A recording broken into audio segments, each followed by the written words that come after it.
या न्यूज बुलेटिनचे सहप्रायोजक आहेत गोकुळ. महापालिकेवर 15 वर्षे काँग्रेसची सत्ता होती. या कालावधीत माजी गृहराज्यमंत्र्यांनी कोणताही विकास केला नाही. उलट शहरवासियांची अडचण ठरणाऱ्या थेट पाईपलाईन योजना माथी मारली. त्यांनी आणलेला टोल भाजपनं हद्दपार केला. आता मात्र चंद्र सूर्य सोडून सगळ्या गोष्टी देतो, शहराचा सर्वांगीण विकास करतो असं वचननाम्यात नमूद केलंय. या निवडणुकीतील काँग्रेसचा वचननामा हा नागरिकांची शुद्ध फसवणूक करणार असल्याचं खासदार धनंजय महाडिक यांनी सांगितलं. रिंग रोडवरील विजय निर्धार सभेत माहितीच्या उमेदवारांच्या प्रचारादरम्यान ते बोलत होते. प्रभाग क्रमांक 9 मधून माहितीचे उमेदवार शारंगधर देशमुख, विजय उर्फ रिंकू देसाई, संगीता सावंत, माधवी पाटील या उमेदवारांच्या प्रचारार्थ फुलेवाडी बोंद्रेनगर रिंग रोडवर विजय निर्धार सभेचं शुक्रवारी आयोजन करण्यात आलं होतं. या सभेत अशोक देसाई, संदीप पाटील यांनी माहिती सरकारच्या कार्याची उपस्थितांना माहिती दिली. सत्ता पद नसताना आमदारांनी खासदारांकडे पाठपुरावा करून रिंग रोड परिसराच्या विकासासाठी निधी खेचून आणला. त्यामुळे जनता माहितीच्या चारही उमेदवारांना विजयाचं दान पारड्यात टाकेल असा विश्वास रिंकू देसाई यांनी व्यक्त केला. दक्षिणच्या धुरंधरांनी या निवडणुकीत मात्र माजी गृहराज्यमंत्र्यांना घरोघरी फिरायला लावलं. 15 वर्षे त्यांनी शारंगधर देशमुख यांना निधी दिला नाही. मात्र शिवसेनेत प्रवेश करताच उपमुख्यमंत्री एकनाथ शिंदे यांनी प्रभागासाठी कोट्यवधी रुपयांचा निधी देऊन त्यांना पाठबळ दिलं. माहितीच्या उमेदवारांना निवडून आणून हिंदुत्व आणि विकासाचा जागर करूया असं आवाहन हर्षल सुर्वे यांनी केलं. काँग्रेसवाले मतदारांना चुना लावत आहेत, त्यांच्या भूलथापांना बळी पडू नका असं आवाहन भाजप महानगराध्यक्ष विजय जाधव यांनी केलं.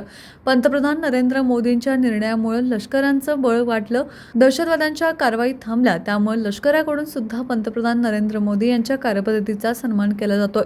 गेल्या 11 वर्षात देशाला विकासाच्या उच्च टप्प्यावर नेण्याचं काम माहितीने केलं. राज्यातही विकासगंगा आणली. त्यामुळे महापालिकेत देखील माहितीला सत्ता देऊन शहराचा सर्वांगीण विकास साधूया असं आवाहन प्रदेश सचिव महेश जाधव यांनी केलं. शिवसेनेत प्रवेश केल्यानंतर उपमुख्यमंत्री एकनाथ शिंदे यांच्याकडे केलेल्या विनंतीनुसार त्यांनी रिंग रोड परिसरात राधानगरी, गगनबावडा, समता भवन उभारण्यासाठी कोट्यवधी रुपयांचा निधी दिला. विविध सभा समारंभ, सांस्कृतिक कार्यक्रमासाठी अवघ्या 5,000 रुपयात हा हॉल रहिवाशांना उपलब्ध होणार आहे. प्रभाग क्रमांक 9च्या विकासासाठी चारही उमेदवार कटिबद्ध असल्याची ग्वाही माजी स्थायी समिती सभापती शारंगधर देशमुख यांनी दिली. 15 वर्षाच्या सत्ताकाळात शहरात महिलांसाठी एकही स्वच्छतागृह उभारता आलं नाही.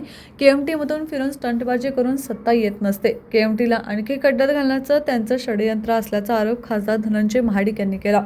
शहराचा सर्वांगीण विकास फक्त आणि फक्त माहितीच करू शकते.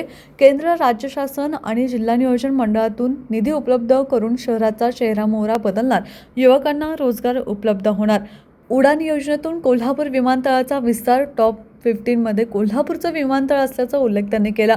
1100 बेडचा दवाखाना उभारण्यात आलाय. भविष्यात अंबाबाई ज्योतिबा विकास आयुक्तालय, इन्कम टॅक्स, सर्व्हिस टॅक्स आयुक्तालय कोल्हापुरात येणार. त्यामुळे सर्वांगीण विकास साधला जाणार असल्याचं खासदार धनंजय महाडिक यांनी सांगितलं. यावेळी सामाजिक कार्यकर्ते किरण पाटील, संजय सावंत, मानसिंग पाटील यांच्यासह स्थानिक नागरिक उपस्थित होते. रिंग रोड परिसरात या सभेने एक माहोल निर्माण केला आहे.